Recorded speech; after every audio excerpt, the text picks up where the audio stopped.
अब नवयुग की गंगोत्री से बही ज्ञान की धारा है।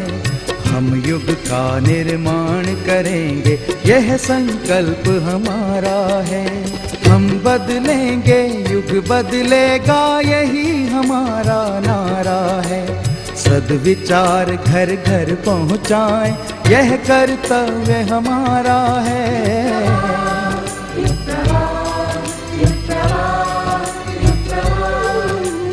चलो बढ़ें, कुछ अच्छा कर लें, युग ने हमें पुकारा है। धरती स्वर्ग बनाएंगे, ये शुभ संकल्प हमारा है।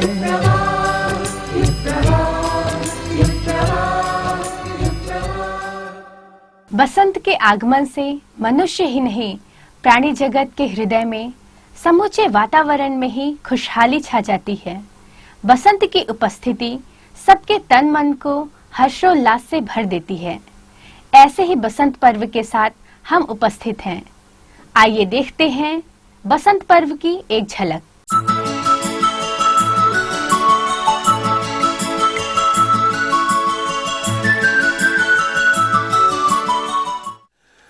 दीक्षा एक सौभाग्य है और दीक्षा उस दिन लेना जिस दिन गुरुदेव के जीवन में दीक्षा का अवतरण हुआ था।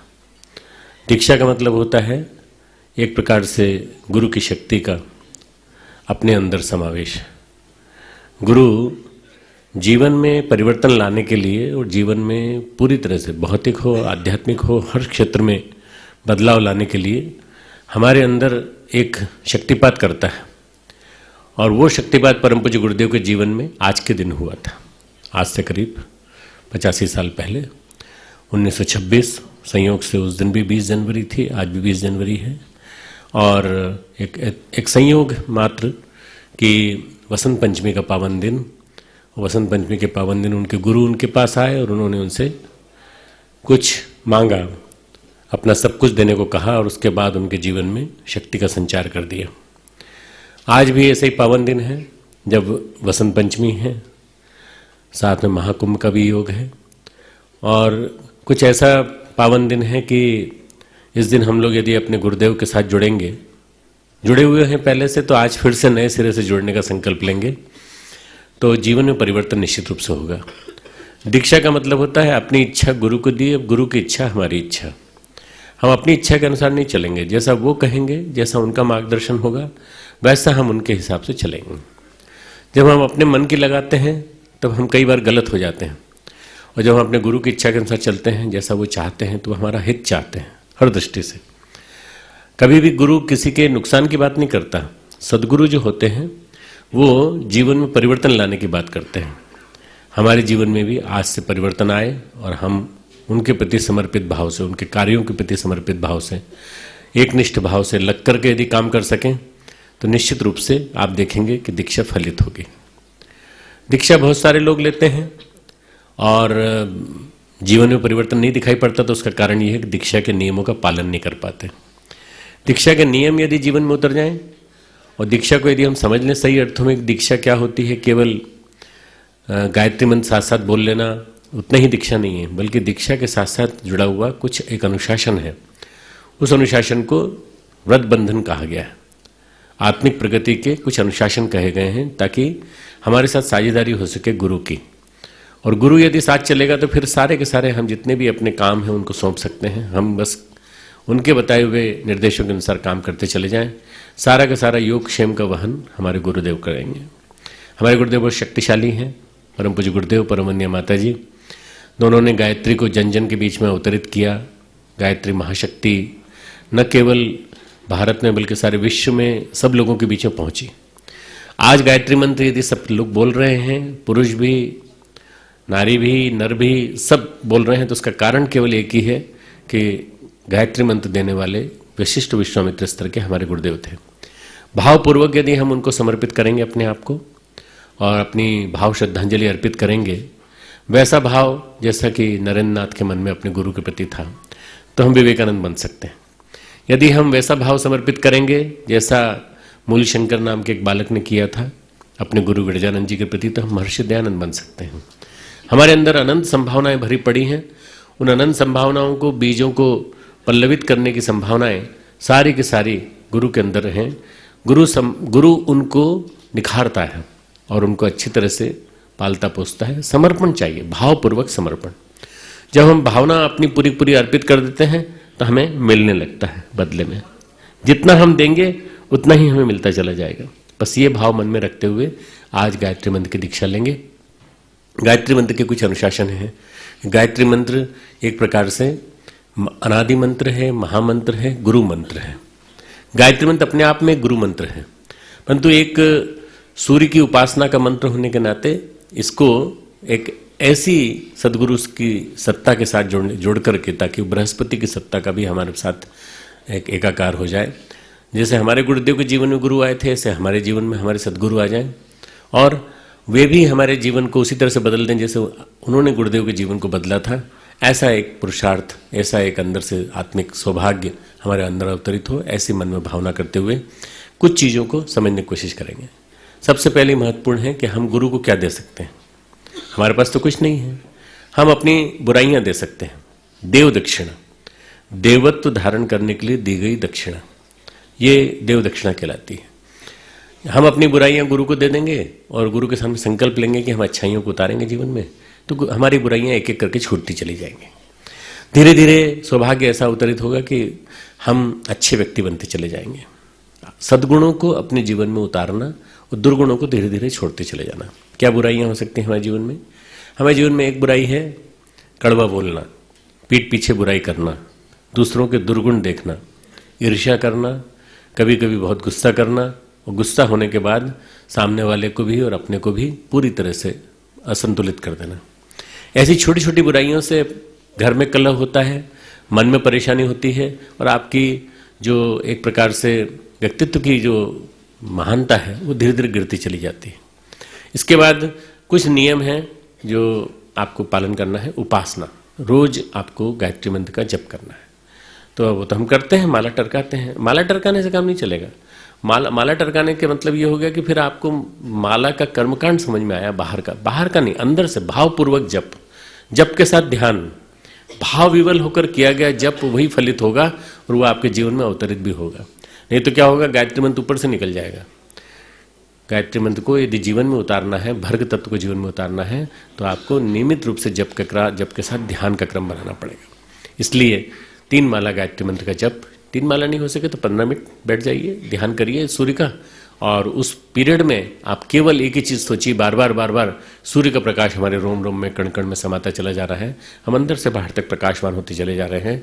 हमारा शरीर प्रकाशमय होता चला जा रहा है। अंदर से बाहर तक हमारा शरीर स्फटिक की तरह से पूरा तेजोमय होता चला जा रहा है। बस रोज इस तरह की भावना करने से तेजोमय होते चले जाएंगे। वास्तव में अंदर जितनी कुहासा है, अंदर जितनी गंदगी है, अंदर जितनी ईर्ष्या और द्वेष भरे पड़े, वो सब निकल जाएंगे सूर्य के तेज से, भर्ग के माध्यम से। तो जप के साथ ध्यान, उपासना का मतलब होता है भावपूर्वक, भक्तिपूर्वक किया गया, भगवान को याद किया गया स्मरण। उपासन, परमात्मा के पास बैठना। परमात्मा के पास बैठना है ना, परमात्मा जैसा बन जाना। गर्मी के पास बैठ के गर्म हो जाते हैं, ठंडक के पास बैठ के ठंडे हो जाते हैं, तो भगवान के पास बैठ के भगवान जैसे क्यों नहीं हो सकते? भगवान के पास बैठने की भावना कि हम भगवान जैसे बन रहे हैं, भगवान की अच्छाइयों को जीवन में उतार रहे हैं। तो अच्छाइयों का चिंतन, निरंतर चिंतन ये करते रहेंगे तो आपके जीवन में निश्चित रूप से फलित होगा। ये भाव करते हुए गायत्री मंत्र जो आपको जी टुकड़ों टुकड़ों मिलवाएंगी, आप उनको साथ दें और उसके बाद देखें कि आपके जीवन में वास्तव में चेतना का अवतरण हो रहा है। कमर इसलिए सीधी करवाई कि कमर की जो सीधी वाली स्थिति में हमारी स्पाइनल कॉर्ड जैसी जगह पे लैंडिंग स्ट्रिप हो जाती है, वहाँ पर गुरु चेतना का अवतरण होता है। परम पूज्य गुरुदेव की चेतना आपके जीवन में आए, ऐसा संकल्प लेते हुए दीक्षा के लिए अपने आप को तैयार करें। सावधान हो जाएं, ध्यान अपने दोनों अंगूठों पर रखें और यहाँ से जो कहा जाएगा वैसा दोहराने का प्रयास करें। भावना करेंगे वो क्षण जिसको आप आज तक बोलते रहे, वो मंत्र बन के आपके जीवन का कायाकल्प करने जा रहा है। परम पूज्य गुरुदेव, वंदनीय माता जी, यज्ञ पिता, माँ गायत्री, इनका युग आपके जीवन को अलंकृत करने जा रहा है। गायत्री मंत्र हमारे साथ टुकड़ों में दोहराएंगे। ओम भूर्भुवः स्वः तत् सवितुर वरेण्यं भर्गो देवस्य धीमहि धियो यो नः प्रचोदयात्। ओम भूर्भुवः स्वः तत् सवितुर वरेण्यं भर्गो देवस्य धीमहि धियो यो नः प्रचोदयात्। ओम भूर्भुवः स्वः तत् सवितुर वरेण्यं भर्गो देवस्य धीमहि धियो यो नः प्रचोदयात्।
मन बासंती, श्वास बसंती।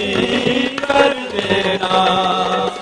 जीवन में भर प्राण बसंती, जीवन में भर प्राण बसंती, जग वासंती कर देना।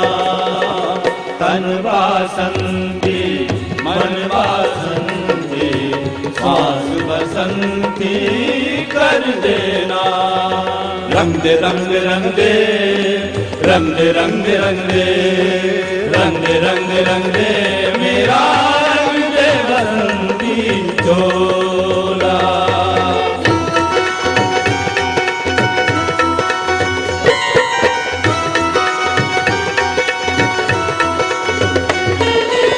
रहे समर्पित सब कुछ अपना, लाने को नवयुग ऊपर। रहे समर्पित सब कुछ अपना, लाने को नवयुग ऊपर। आने नव अनुदान बसंतु आए हैं तेरे दर पर। आने को नवदान बसंती आए हैं तेरे दर पर। देखते हुए इस जीवन भट में रंग बसंती भर देना। और रिक्त हुए इस जीवन भट में रंग बसंती भर देना। जीवन में भर प्राण बसंती, जीवन में भर प्राण बसंती, जग वासंती कर देना। तन वासंती, मन वासंती, श्वास बसंती कर देना। रंग रंग रंग दे, रंग रंग रंग दे, रंग रंग रंग दे, रंग रंग रंग दे, रंग रंग रंग दे, रंग रंग रंग दे, रंग दे रंग दे रंग दे रंग दे रंग बसंती चोला। रंग रंग रंग दे, रंग रंग रंग दे, रंग रंग रंग दे, रंग रंग रंग दे।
चली सवारी, चलो साथ हो जाए। महाकाल की चली सवारी, चलो साथ हो जाए। यह परिवर्तन की वेला है, युग परिवर्तन लाए। यह परिवर्तन की वेला है, युग परिवर्तन लाए। चलो साथ हो जाए, चलो साथ हो जाए।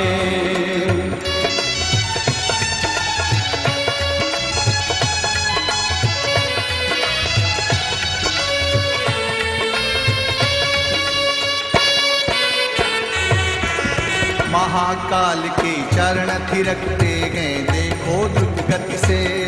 महाकाल की चाल संभाले संभल रही न प्रगति से। महाकाल के चरण थिरकते हैं देखो द्रुत गति से।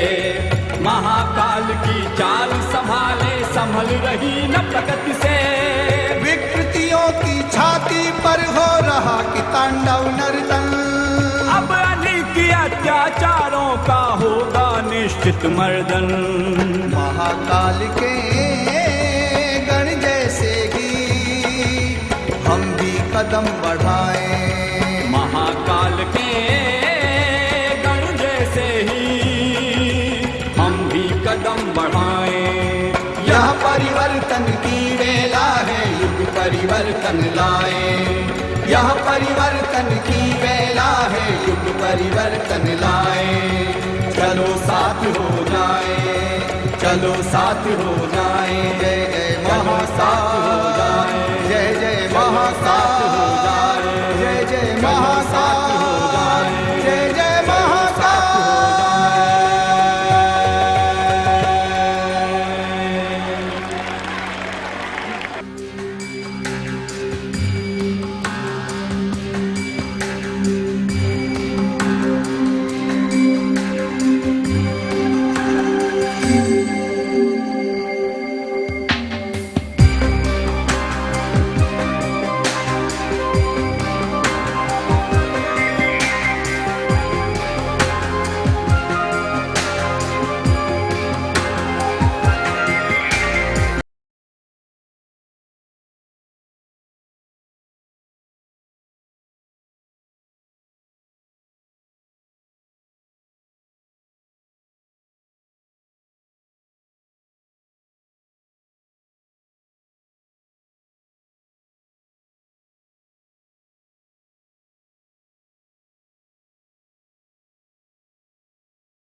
बोले युगाधिपति महाकाल की।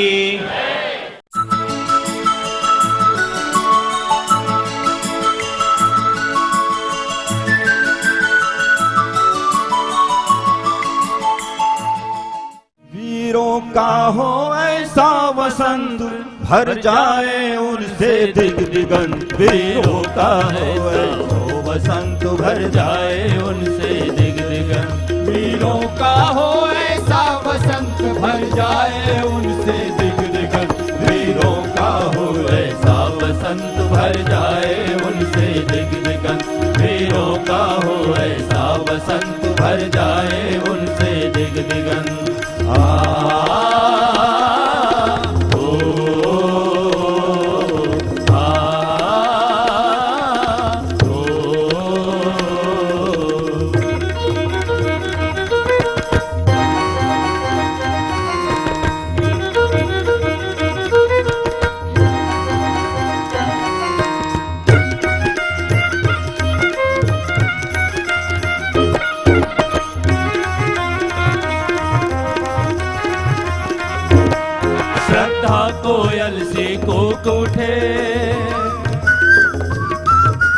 राधा कोयल सी कूक उठे, प्रज्ञा को पल बन फूट उठे, प्रज्ञा को पल बन फूट उठे। मानवता पुष्पित मुस्काए, निष्ठा गौरव सी महक उठे, निष्ठा गौरव सी महक उठे। सुरगण भी जिनका यश गाए, सुरगण भी जिनका यश गाए, इसने उनको क्षमता अनंत। वीरों का हो ऐसा वसंत भर जाए उनसे दिग दिगंत, वीरों का हो ऐसा वसंत भर जाए उनसे दिग दिगंत। परम पूज्य गुरुदेव और वंदनीय माता जी की सूक्ष्म उपस्थिति में विराजमान शक्ति स्वरूपा माताओं, बहनों और भाइयों, आज बसंत का पावन दिन, मां सरस्वती की अभ्यर्थना का दिन, उत्साह और उमंगों का दिन। आज के दिन की कल्पना मात्र से ही मन में उमंगें आने लग जाती है, अंदर से उत्साह का संचार होने लग जाता है। आज के बारे में ये कहा जाता है कि ब्रह्मा जी ने जब अपनी सृष्टि बनाई, सृष्टि बहुत सुंदर बनी, लेकिन उस सृष्टि को देखने के बाद ब्रह्मा जी थोड़े मायूस हो गए। ये सब मिट्टी के से खिलौने जिनके अंदर वाणी नहीं थी। उन्होंने मां सरस्वती का आह्वान किया और प्रार्थना की, देवी इस सृष्टि को वाणी दी जाए। वो कहते हैं देवी सरस्वती ने अपनी वीणा झंकृत की थी, इससे सब प्राणियों के अंदर वाणी का संचार हुआ था। इसीलिए मां सरस्वती को वागीशा भी कहा जाता है। यूँ तो भारतीय संस्कृति में हर पर्व का अपना एक अलग महत्व है, लेकिन वसंत का महत्व अलग ही है। 84 लाख योनियों में विचरण करने के बाद जो आत्मा में कषाय कल्मश भरे होते हैं, उन सब की वृत्तियां, उन सब के दोष जो मस्तिष्क में भरे होते हैं, उन सब के निराकरण के लिए, आंतरिक कायाकल्प के लिए आज के दिन देवी सरस्वती का आह्वान किया जाता है और प्रार्थना की जाती है कि हम हमारे अंदर के जन्म जन्मांतरों के जो कसाय कल्मश हैं, जो अवरोध हैं, उनको दूर किया जाए। हमारे ऋषियों मुनियों ने अपनी सारी जिंदगियां इस बात की खोज में लगा दी कि भौतिक जिंदगी की तुलना में आध्यात्मिक और आत्मिक जिंदगी सर्वोपरि होती है। इसको आदमी कैसे ऊंचा उठाए, कैसे इसका लाभ ले, सारी जिंदगी की तपश्चर्या कैसे सिद्ध हो, ये माँ आज सरस्वती के अभ्यर्थना के साथ शुरू होता है। आज का दिन हमारे लिए और भी ज़्यादा महत्वपूर्ण है। हमारे परम पूज्य गुरुदेव जिन्होंने अपने गुरु से आज के दिन साक्षात्कार किया था अपनी साधना स्थली में, प्रकाश रूप में दादा गुरु आए थे। आप सबने खूब पढ़ा है गुरुदेव का साहित्य, लेकिन कुछ अंतरंग पहलू बता देने का मन होता है। दादा गुरु ने और गुरुदेव की भी जो बातचीत क्रम चली थी साधना स्थली में, गुरुदेव बताया करते थे। उन्होंने बताया, दादा गुरु कहने लगे, बेटे शायद तुम्हें देखकर आश्चर्य हो रहा है कि मैं कौन हूं। मैं तुम्हें बताने आया हूं कि हमारा तुम्हारा साथ जन्म जन्मांतरों का है। कई जन्मों से हम तुम्हारे साथी हैं और हम तुम्हें बताने आए हैं कि तुम पिछले जन्मों की छोड़ी कड़ी को आगे बढ़ाने आए हो। दादा गुरु ने फिल्म जैसी गुरुदेव के सामने रख दी। उसमें पहला जन्म बताया उन्होंने कबीर का। कबीर को 15 साल की आयु में ये इल्हाम हुआ, आपकी जिंदगी बेहतर जिंदगी, शानदार जिंदगी, क्या ढर्रे वाली जिंदगी जिएंगे। कबीर का मन उत्साह से भर गया, ये सोचकर यही जिंदगी ढर्रे वाली जिंदगी नहीं, हमको शानदार जिंदगी जीनी है। पैतृक कर्म उनका जुलाहे का, लेकिन कर्म उन्होंने जो किया, घर घर अलग जगह, गांव गांव जाके वो बात करते रहे। किसकी बात करते रहे? सांप्रदायिक सद्भाव की बात करते रहे। धर्म के नाम पर फैले हुए आडंबरों के विरोध में बात करते रहे। लोग पूछते, कबीर तुम कहाँ के हो, कौन हो? वो एक ही बात कहते रहे, काशी का मैं वासी, नाम मेरा परवीना, एक बार हरि नाम विसारा, पकड़ जुलाहा कीना। केवल एक बार गलती हुई, हरि नाम विसार दिया, भगवान ने पकड़ के जुलाहा कर दिया।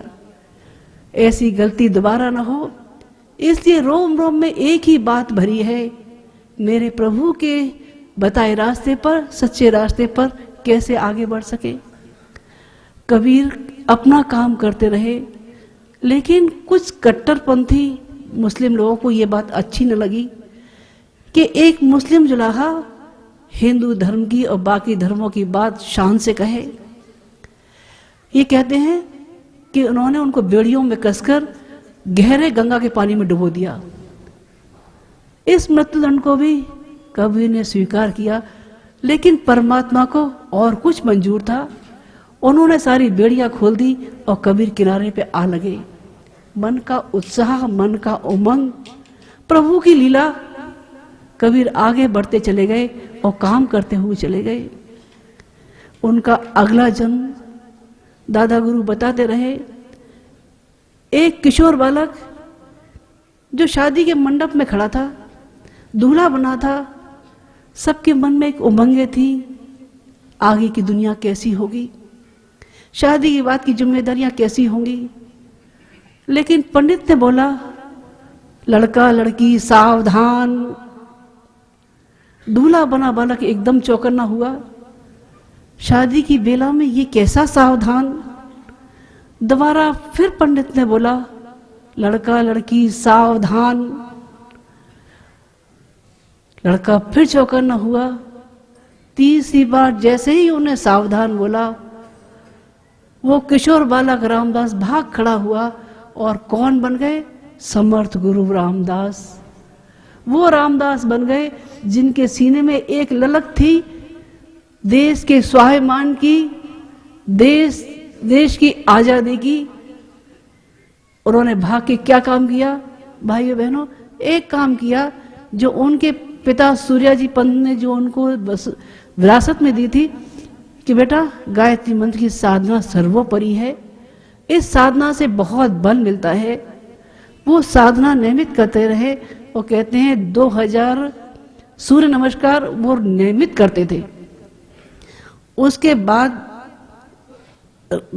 समर्थ गुरु रामदास ने प्रतिज्ञा ली कि जन जन में जागृति के लिए मंदिर तो बहुत हैं, लेकिन अंदर से वो महावीर के भक्त थे।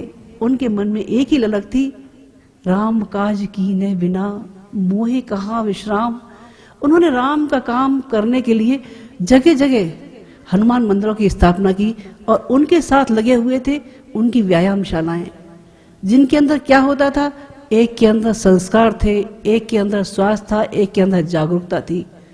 स्वाधीनता के दिनों में ये उनकी छावनियां बने, जहां से आजादी की लड़ाई के मतवाले निकलते रहे, रसद देते रहे।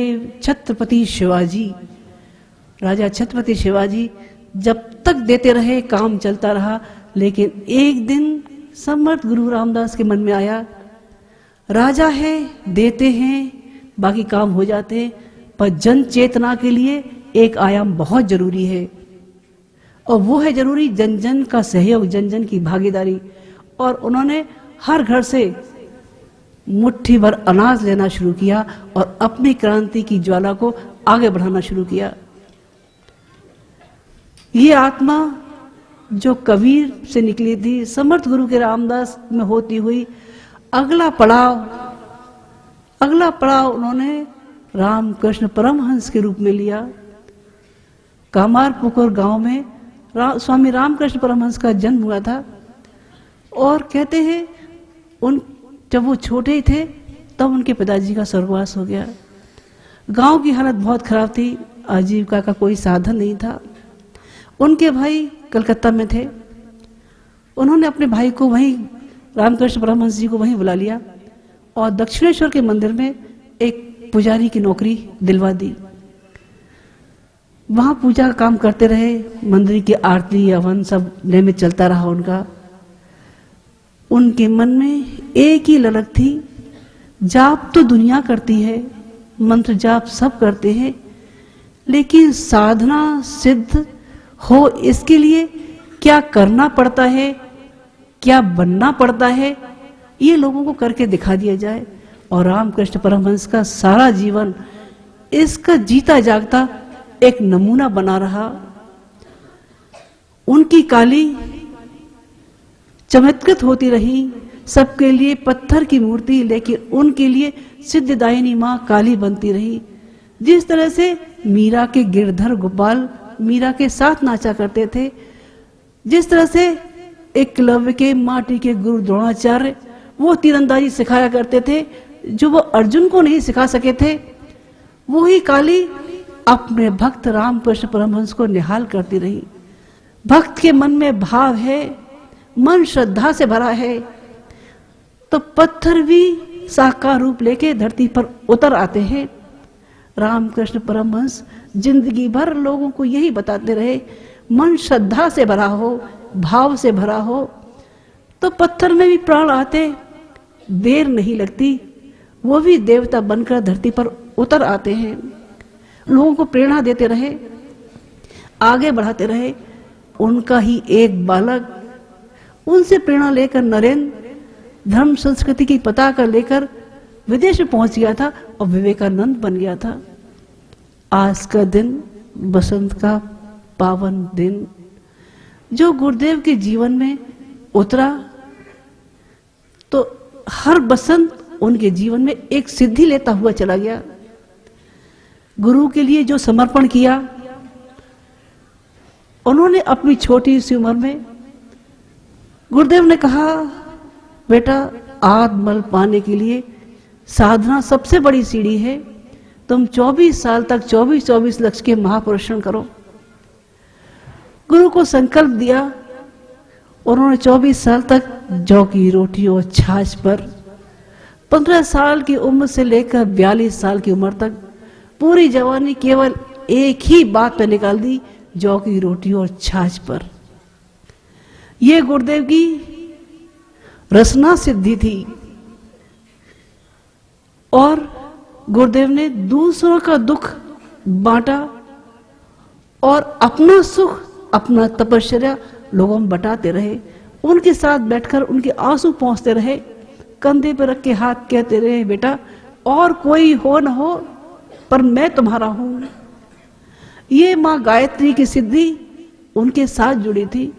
उनकी शैक्षणिक योग्यता भले ही प्राइमरी तक रही हो, लेकिन हिंदी, अंग्रेजी, संस्कृत जिस भी भाषा की पुस्तकों पर उन्होंने हाथ रखा, वो पुस्तकें उनको कंठस्थ होती हुई चली गई। अखंड ज्योति में निकलने वाले प्रामाणिक संदर्भ और 3200 पुस्तकें जो वैज्ञानिक अध्यात्मवाद के हैं, लोग जिनको पढ़ के दांतों तले उंगली दबाते हैं, वो उनकी सरस्वती सिद्धि का साक्षात प्रमाण है। 500 हमारे तीर्थ, शांति कुंज, ब्रह्मवर्चस्व, आंवल घेड़ा, तपोभूमि, अखंड ज्योति, और इसके अलावा देश भर में बनने वाली शक्तिपीठ है और प्रज्ञापीठ है, जिनकी संख्या 4000 से ज्यादा है, जिनकी कीमत अगर आज आकी जाए तो अरबों खरबों की है। उसके बाद भी वैरागी बना, सच्चा ब्राह्मण बना, इतनी बड़ी लक्ष्मी की सिद्धि जिसके हाथ में रही, इससे ज्यादा प्रमाण और क्या हो सकता है गुरुदेव के जीवन का। वो स्वरूप जो 70 के दशक तक सोचा नहीं जा सकता था कि नारियां आगे बढ़ सकेंगी, नारियां बोल सकेंगी, गायत्री मंत्र का जाप कर सकेंगी। आज नारी जागरण का आंदोलन बना हुआ है। बहनें प्रवचन करती हैं, बहनें कर्मकांड कराती हैं, बहनें यज्ञ संचालन करती हैं। ये गुरुदेव का ऐसा प्यार भरा सिद्धि वाला वातावरण था, जिस पे आज मिशन आगे बढ़ता हुआ चला जा रहा है। बसंत जब उभरता है तो वो ये नहीं देखता कि वो बालक है, बड़ा है, वो एक उत्साह, एक उमंग, एक संकल्प उभरता हुआ चला जाता है। ये उभरा था भक्त प्रहलाद के मन में। जो उठ खड़ा हुआ था अपने आतताई पिता हिरण्यकश्यप के विरुद्ध अपनी भक्ति की धारा को लेकर। कोई हथियार उठाए थे, कोई हथियार नहीं उठाए थे, केवल हरि नाम का एक हथियार लेकर उठ खड़ा हुआ था। और कहते हैं प्रभु भी अपने नियमों में बंधने के कारण एक विचित्र रूप लेकर नरसिंह रूप लेकर पृथ्वी पर अवतरित हो गए थे। उस भक्ति की धारा के पीछे संकल्प उतरा था भगवान राम के मन में, नारी जाति के प्रति होने वाले अपमान के विरुद्ध, ऋषियों के प्रति होने वाले अत्याचारों के विरुद्ध राम उठ खड़े हुए थे संकल्प लेकर। क्या कहा था? निश्चरहीन करूं मही भुज उठाए प्रणकीन।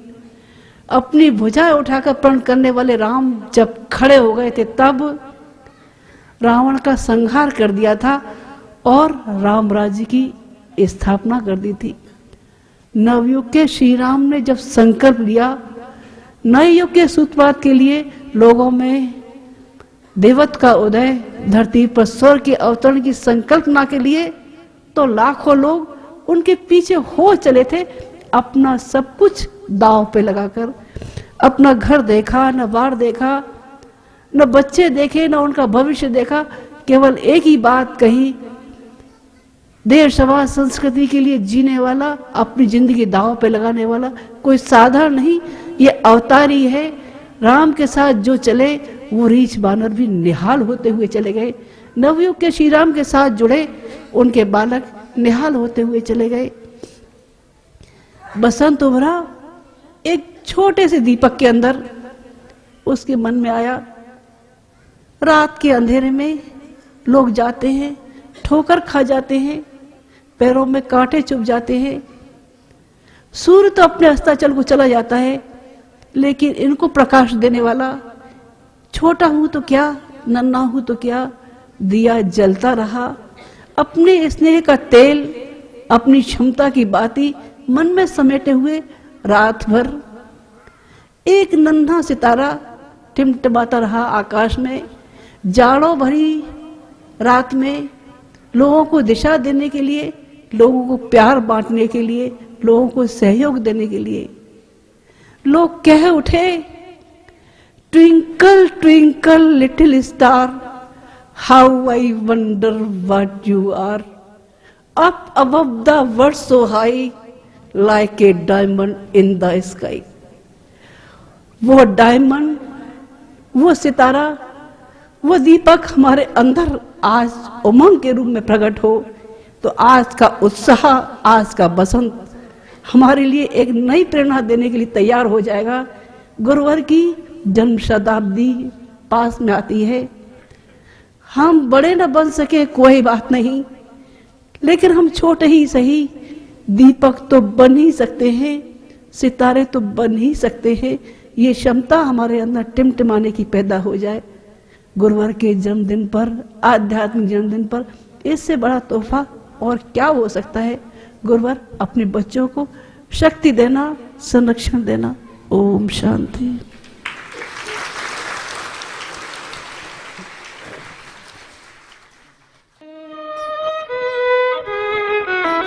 हम बदलेंगे युग बदलेगा, हम सुधरेंगे युग सुधरेगा, हम बदलेंगे युग बदलेगा, दुनिया की आवाज है। हम बदलेंगे युग बदलेगा, दुनिया की आवाज है। युग ऋषि की है जन्म शताब्दी, सजा इसी से साथ है। युग ऋषि की है जन्म शताब्दी, सजा इसी से साथ है। बसंती पर्व यही है, शताब्दी वर्ष यही है। बसंती पर्व यही है, शताब्दी वर्ष यही है।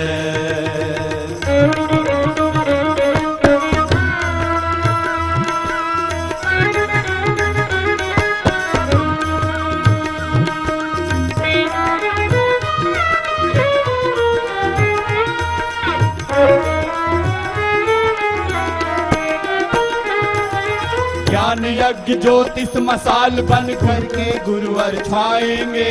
धर्म पंथ और मतावलंबी सबको गुरुवर भाएंगे। ज्ञान यज्ञ की लाल मशाल सदा जलेगी, सदा जलेगी। ज्ञान यज्ञ की ज्योति जलाने हम घर घर में जाएंगे। ज्ञान यज्ञ ज्योतिष मसाल बन करके गुरुवर छाएंगे।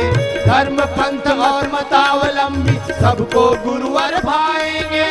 ज्ञान यज्ञ ज्योतिष मसाल बन करके गुरुवर छाएंगे।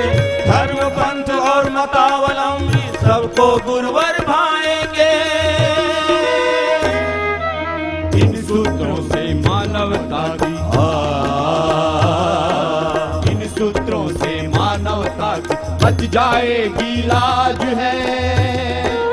युग ऋषि की है जन्म शताब्दी, सजा इसी से साज है। युग ऋषि की है जन्म शताब्दी, सजा इसी से साज है। हम बदलेंगे, युग बदलेगा। हम सुधरेंगे, युग सुधरेगा। हम बदलेंगे, युग बदलेगा। दुनिया की आवाज है। युग ऋषि की है जन्म शताब्दी, सजा इसी से साज है। युग ऋषि की है जन्म शताब्दी, सजा इसी से साज है। परम पूज्य गुरुदेव और परम वंदनीय माता जी के सूक्ष्म उपस्थिति में आज 2010 महाकुंभ के पावन अवसर पर आए इस वसंत पर्व पर यहाँ पर उपस्थित हमारे देवतुल्य भाइयों, देवी स्वरूपा बहनों, शक्ति स्वरूपा माताओं, सभी हमारे कार्यकर्ता भाइयों बहनों जो दूर दूर से आए हैं, देश विदेश से आए हैं। वसंत पुलकन का पर्व है, प्रेरणा का पर्व है, प्रकाश का पर्व है।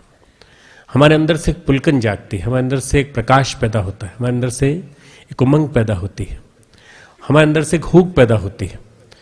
और वसंत के दिन कुछ ऐसा लगने लगता है कि अब कुछ बदलाव आने वाला। अभी पिछले दिनों लगभग 20-22 दिन से 20-25 दिन से हम लोग देख रहे हैं कि ठंडक ही ठंडक है, जकड़न ही जकड़न है, हेमंत की ठिठुरन है। परंतु अब माघ मास का समापन समीप है और वसंत ऋतु आने वाली है। वसंत पंचमी पहले बन जाती है, वसंत ऋतु इसके बाद आती है। वसंत ऋतु का शुभारंभ माघ पूर्णिमा के माध्यम से होगा और वहाँ से जब वसंत ऋतु चालू होती है तो फिर हमारे बीच में चैत्र नवरात्रि तक रहती है।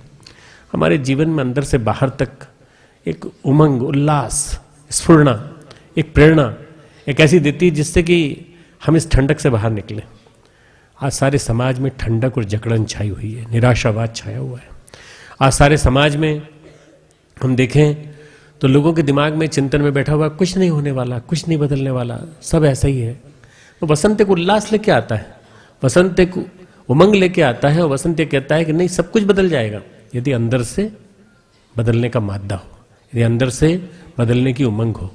परम पूज्य गुरुदेव ने अपना आध्यात्मिक जन्म दिवस आज के दिन मनाया। आज से 85 साल पहले 1926 में पहला वसंत पर्व उनके जीवन में ऐसा आया जब उन्होंने अपना दीपक जो जलाया था, वो दीपक उनको नहीं मालूम था कि ऐतिहासिक बनने वाला है और उनके गुरु उनके जीवन में आने वाले हैं।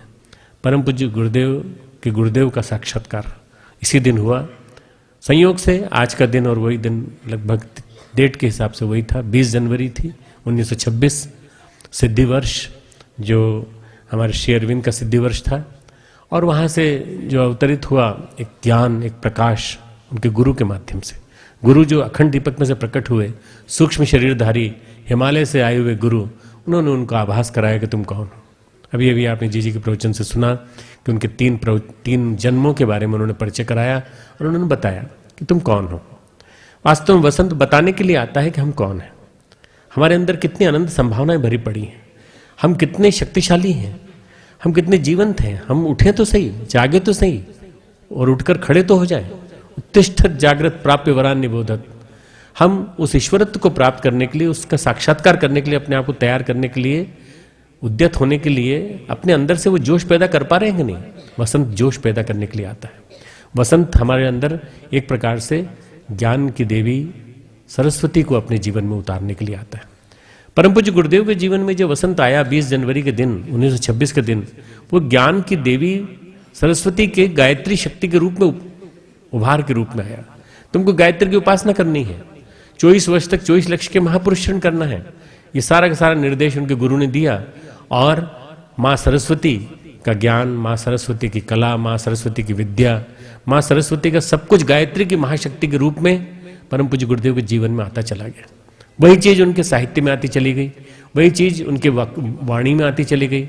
परम पूज्य गुरुदेव की वाणी और परम पूज्य गुरुदेव की लेखनी माँ सरस्वती की लेखनी, माँ सरस्वती की वाणी बनती चली गई और देखते देखते वो परिवर्तन आता चला गया जिसके लिए समाज प्रतीक्षा कर रहा था।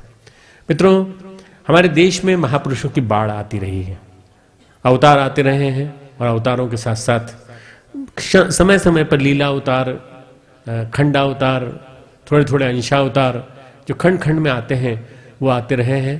परंतु जो सबसे महत्वपूर्ण प्रकरण पिछले 400-500 साल से घटित हो रहा था वो ये कि काफी महापुरुष एक साथ आकर के भूमि बना रहे थे, वातावरण बना रहे थे, और वो वातावरण बना रहे थे एक ऐसी महासत्ता के आगमन का जिस महासत्ता को आकर के उस आदि मंत्र को, अनादि मंत्र को, गुरु मंत्र को, महामंत्र को जन जन के बीच में मुखरित होना था। और वो गायत्री मंत्र के एक प्रकार से निमित्त बने परम पूज्य गुरुदेव, और निमित्त बनने के लिए उनको सारी की सारी सृष्टि की जो निर्धारण करने वाली ऋषि सत्ताएं हैं उन्होंने चुना। वसंत पर्व हमारे जीवन में गुरुदेव के दो स्वरूप को स्थापित करता है, एक उनका ज्ञान वाला स्वरूप और एक उनका तप वाला स्वरूप। ज्ञान और तप ये दो चीजें जीवन की ऐसी हैं जो बड़ी महत्वपूर्ण है। ज्ञान से परम पूज्य गुरुदेव वेद मूर्ति कहलाए और तप से गुरुदेव तपोनिष्ठ कहलाए। वेद मूर्ति, तपोनिष्ठ पंडित श्री राम शर्मा आचार्य, ये उनका जो विकास हुआ ये यहीं से हुआ जहां उन्होंने ज्ञान के रूप में अपने जीवन में पूरी तरह से न केवल विद्या को जीवन में उतारा, बल्कि उन्होंने कहा कि गायत्री केवल ब्राह्मण की हो सकती है और किसी की नहीं हो सकती। गायत्री यदि फलित होगी तो ब्राह्मण की फलित होगी, और ब्राह्मणत्व जीवन में धारण नहीं किया तो नहीं फलित होगी। आप किसी भी जाति के हों, ब्राह्मणत्व आपके जीवन में आ सकता है यदि आप ब्राह्मण बनने का प्रयास करेंगे। ब्राह्मण बना जाता है, ब्राह्मण जन्म नहीं होता। लोगों के दिमाग में एक गलत मान्यता फैली हुई थी कि जो ब्राह्मण जन्म से होता है, और अभी भी फैली हुई है, हजारों लाखों करोड़ों व्यक्तियों के जीवन में फैली हुई है, जन्म चिंतन में फैली हुई है कि जन्म से ब्राह्मण होते हैं तो वही सबसे महत्वपूर्ण होते हैं। नहीं, जन्म से नहीं, जो कर्म से ब्राह्मण होते हैं, जो चिंतन से ब्राह्मण होते हैं और जिनके जीवन में ब्राह्मणत्व फलित होने लगता है, वो फिर ब्राह्मणत्व के माध्यम से जब गायत्री को जपते हैं तो गायत्री उनकी वास्तव में फलित होने लगती है। गायत्री उनके जीवन में फल देने लगती है, श्री, ऐश्वर्य, शक्ति सब कुछ लाने लगती है। परम पूज्य गुरुदेव ने उस ब्राह्मण की गायत्री को जीवन में उतारने का प्रयास किया और ब्राह्मण की वो गायत्री उनके लिए विद्या की गायत्री बन गई। विद्या के रूप में उनके जीवन में ज्ञान देती चली गई और उनका ज्ञान शरीर हमारे जीवन में स्थापित होता चला गया। परम पूज्य गुरुदेव से जुड़ने के दो ही तरीके हैं। एक, हम उनके जो भाव हैं, उनके जो विचार हैं, उनके साथ जीवन में जीना सीख लें। हर क्षण उन्हीं का चिंतन, हर क्षण उन्हीं के विचारों का चिंतन, हर क्षण बदलाव का चिंतन, हर क्षण आशावाद का चिंतन। निराशा से ग्रसित मानवता को उन्होंने आशा दी और ये कहा सब कुछ बदलने वाला है, चिंता करने की जरूरत नहीं है। परम पूज्य गुरुदेव आशावाद लेकर के आए। सबसे बड़ी चीज, परम पूज्य गुरुदेव एक सिसकती हुई मानवता के लिए विद्या और ज्ञान का संदेश लेकर के आए। वो ज्ञान जो असली ज्ञान है, वो ज्ञान जो वास्तव में हमको जीवन जीने की कला सिखाता है, वो ज्ञान जो हमें जीवन शैली को व्यवस्थित बनाना सिखाता है। परम पूज्य गुरुदेव ने दो चीजें दी हमें, एक आशावाद, दूसरा एक जीवन शैली जिसके माध्यम से अपने जीवन को व्यवस्थित ढंग से जिया जा सकता है। और चाहे इसके लिए गायत्री का उपयोग किया हो, चाहे यज्ञ का उपयोग किया हो, चाहे उन्होंने संस्कारों का उपयोग किया हो, और चाहे उन्होंने कुछ भी कहा हो, पर सबसे बड़ी चीज है गुरुदेव की 21वीं सदी जो भविष्य, वो जो वी फॉर विक्ट्री की तरह से उन्होंने जो नारा लगाया, मित्रों वही सबसे बड़ी चीज है। और ये इतना बड़ा काम उन्होंने किया कि हम यदि उनको इस रूप में याद करते हैं, परम पूज्य गुरुदेव को, कि उन्होंने इतना साहित्य लिखा और इतना बड़ा काम किया, कितने लोगों को चमत्कार दिखा के न जाने कितने लोगों को जोड़ा, तो मित्रों चमत्कार वाला स्वरूप नहीं। गुरुदेव का असली चमत्कार ये है कि लोगों के विचार बदलने जा रहे हैं। भारत के ही नहीं, पूरे विश्व के, सारे विश्व में लोगों के चिंतन में न जाने कहां से इतना बदलाव आता चला जाएगा, न जाने कैसे देखते देखते परिवर्तन आता चला जाएगा। आने वाले कुछ वर्षों में आप देखिएगा कि देखते देखते लोगों के विचार बदल करके इतने ज्यादा पॉजिटिव हो जाएंगे, इतने ज्यादा भारतीय संस्कृतिमय हो जाएंगे, इतने ज्यादा हिंदूमय हो जाएंगे कि देखते देखते वो परिवर्तन लोगों को ये कहने पे मजबूर कर देगा कि भारत निश्चित रूप से जगत गुरु बनने जा रहा है और ये अपने सामने बनने जा रहा है, देखते देखते बनने जा रहा है। ये गुरुदेव के विचारों का परिणाम है जो उन्होंने लगा दिए, जिनका बीजारोपण कर दिया, वो बीजारोपण करके चले गए। 89 में गुरुदेव ने क्रांतिधर्मी साहित्य लिखा और 1990 में जो लिखा साहित्य है उसके एक एक अक्षर, एक एक वाक्य, एक एक लाइन, एक एक पंक्ति बोलती है, जी जागृत है, जीवंत है और हम सब लोगों को संदेश देती है कि हमारे जीवन में इसी तरह से वसंत अवतरित होना चाहिए। हमारे जीवन में ऐसे वसंत आना चाहिए जैसे वसंत उनके जीवन में आया और पुलकन के रूप में आया, उमंग के रूप में आया। मित्रों, 3 प्रकार की आस्थाएं हमारे मन में जागना चाहिए। एक वैचारिक आस्था कि हम अपने मन में आशावाद को जिंदा करें, अपने विचारों में उस उमंग को जिंदा करें जिससे कि हम हमेशा पॉजिटिव जीवन जिएं, विधेयात्मक जीवन जिएं। वैचारिक आस्था के माध्यम से हमारे जीवन में हमेशा ये उमंग रहेगी कि नहीं, हमारे विचार कभी भी निषेधात्मक ना हो, हमारे विचार कभी भी अपने को और दूसरों को गिराने वाले ना हो, हमेशा उठाने वाले हो। दूसरी आस्था जो हमारी पैदा होनी चाहिए, जो गुरुदेव ने कहा, जो गुरुदेव के प्रति हमारे मन में भाव आना चाहिए, वो है मित्रों भावनात्मक आस्था। भावनात्मक आस्था का मतलब होता है अपनी श्रद्धा को दिन दूनी रात चौगुनी बढ़ाते चलना। दिन दूनी रात चौगुनी न केवल बढ़ाते चलना बल्कि संगठन में आस्था बनाए रखकर, संगठन को मजबूत बनाए रखने की बात करते हुए अपने आप को उस संगठन की एक ईंट बनाने का प्रयास करना, अपने आप को गलाने का प्रयास करना। वैचारिक आस्था, भावनात्मक आस्था। तीसरी आस्था है मित्रों साधनात्मक आस्था। साधनात्मक आस्था का मतलब माला टरकाना नहीं है। साधनात्मक आस्था का मतलब है अपने जीवन में भर्ग का समावेश।